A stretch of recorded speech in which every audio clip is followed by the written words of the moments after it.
CCC 460. I'll read it to you first, then I'll go to 1. The Word became flesh to make us partakers of the divine nature. See the divine nature. John 16:14. Read.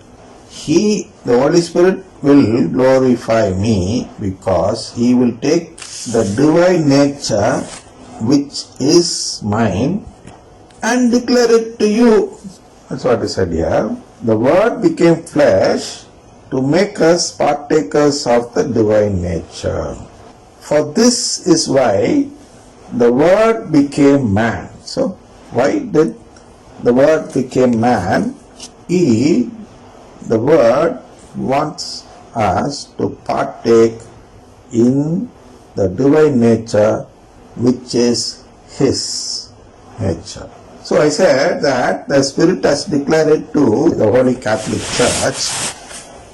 How did I say that? When did the Spirit declare it to the Holy Catholic Church? See, first this thing is taken from 2 Peter 1st chapter and 4th verse. Then after believing this, few saints, they declare it to the Holy Catholic Church. We know that saints are people who have truly followed what the Holy Spirit has said.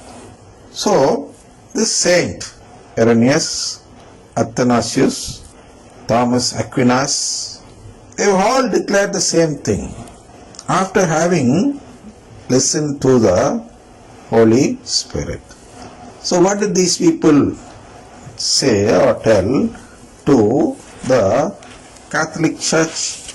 He says, Irenaeus says, for this is why the Word became man and the Son of God became Son of Man, so that man, by entering into communion with the Word and thus receiving divine sonship, might become a son of God.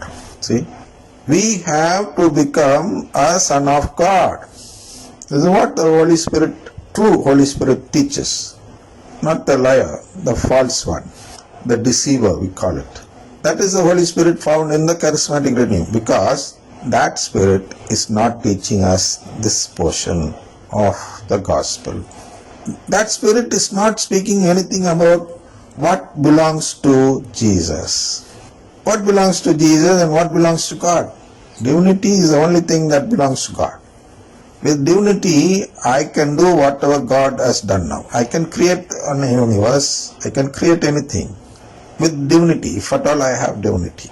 But this spirit in the charismatic renewal, the evil spirit in the charismatic renewal, is only asking us to pray to God to receive the gifts of the Holy Spirit in the form of what we call as the gifts of the flesh. The gifts of the flesh. I'll read something about flesh to you from Romans 8th chapter, from 5th verse onwards. I'll tell you. This topic is about the life in the Spirit only. Therefore, it says how we should live in the Spirit. If at all somebody lives in the Spirit, he will live according to these verses 5 and 6. I'll read it to you. For those who live according to the flesh set their minds on the things of the flesh. What is flesh? Flesh is something, it can be called as firmament, something that can be felt in this world. These things which are felt in this world can be created by anyone who has been saved, who has been adopted by God, who has been filially adopted by God, and who has become a partaker of the divine nature of God. They can create anything in this flesh, which means that anything what the charismatic spirit, the charismatic evil spirit promises can be created by someone who has been redeemed. So, he is asking us to aim at the flesh and not at the spirit, at life or at adoption. I'll read it to you once again. For those who live according to the flesh set their minds on the things of the flesh, but those who live according to the Spirit set their minds on the things of the Spirit. What is this? Setting the mind on the things of the Spirit. Things of the flesh, we know. All what we see in this world are things of the flesh. But the things of the Spirit, what does the Spirit have? The Spirit has only one thing with him. The Holy Spirit, of course. The Holy Spirit has only one thing with him. What is that? The divine nature. The divine nature is what the Holy Spirit has. The divine nature is what Eucharist has. Eucharist the Christ has. And the divine nature is what the Father in heaven has. So if we live according to the Spirit, what will we do? We will also set our minds on the things of the Spirit. What is the thing of the Spirit? Divinity, divine nature. If we set our minds on the divine nature of the Spirit, then we will be saved. I read the 6th verse, then you will know. To set the mind on the flesh is death, but to set the mind on the Spirit is life, and of course peace because of that.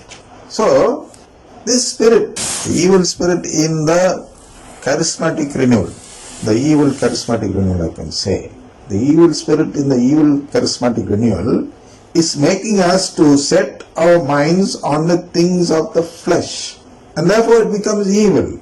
It becomes something that is asking us to do what Adam and Eve did. God gave them a food which belonged to the things of the flesh and asked them not to touch it because He wanted them not to set their minds on the things of the flesh. But these people, they refused to obey what God said, and they set their minds on the things of the flesh by eating that fruit.